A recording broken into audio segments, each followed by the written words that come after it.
Kalau salah seorang tetap nekat tidak mau damai, maka biasanya atau sering sekali suatu mediasi itu tidak berjalan. Jadi kalau mediasi jalan dan terjadi perdamaian, maka masalahnya selesai. Tapi itu jarang sekali terjadi. Bukan hanya pada kasus-kasus yang sifatnya perceraian, tapi pada hal lain biasanya sudah terlanjur saling tidak ya tidak mau berdamai, kemudian baru ke pengadilan. Tidak tahu latar belakang mereka apa. Jadi kalau misalnya ada sesuatu yang jelas, misalnya masalah, ya biasanya kalau justru dari pihak wanita itu seringkali memikirkan masalah anak-anaknya di kemudian hari. Tapi pada pria itu seringkali kurang memikirkan, tapi itu umumnya ya, jangan ini dianggap selalu. Kemudian kita lihat lagi masalah finansial, bisa juga karena membutuhkan segi finansialnya dari pihak suami atau dari pihak istri, maka tidak mau bercerai. Kalau dalam kasus ini, apakah ada masalah yang sifatnya untuk popularitas, jadi settingan saja, sehingga akhirnya terus dikejar, jadi terus saja menjadi populer, dan popularitas itu merupakan karier tersendiri bagi mereka.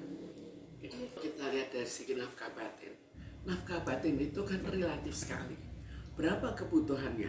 Apakah betul ada suatu perbedaan? Kalau ada perbedaan, apa yang membuat perbedaan itu? Apakah ada pihak ketiga? Biasanya seringkali karena pihak ketiga. Lalu kita lihat lagi, kalau religi mengatakan karena tidak tidak memberikan nafkah batin. Sekarang kita lihat dari pihak lain, apakah dia juga mengatakan hal yang sama? Apakah menurutnya maka nafkah batin tetap diberikan, atau nafkah batin itu diberikan dan tidak diterima? Atau barangkali suka juga terjadi kejadian di mana setelah sudah lama, kalau masih baru cinta, kemudian cinta itu pudar. Itu juga mungkin. Jadi masih banyak kemungkinan yang harus kita pikirkan. Kalau kita lihat biasanya kalau perkawinan baru, maka ya masih cintanya itu masih tinggi. Setelah itu, setelah bertahun-tahun, beberapa tahun mereda, tinggal pada saat mereda itu apakah memutuskan suatu perceraian, atau pada saat mereda mentolerir dan menunda perceraian sampai nantinya beradaptasi kembali.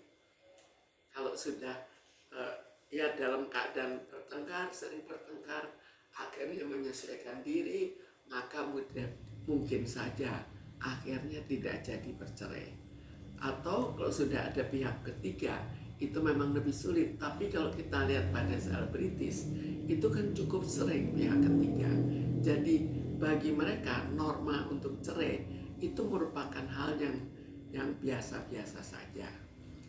3 tahun itu fase di mana adaptasi dari suami istri itu ya kelihatan adanya perbedaan. Kita bayangkan kalau masih baru, maka semua ditutup-tutupi.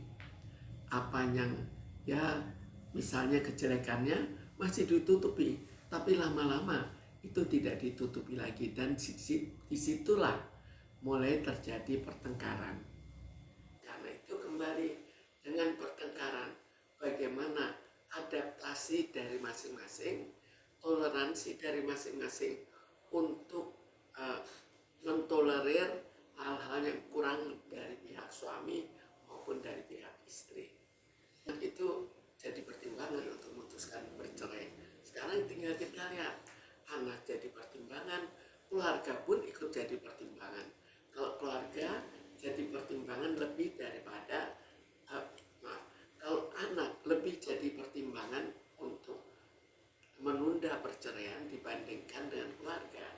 Tapi kedua-duanya ikut mempengaruhi, dan termasuk lingkungan.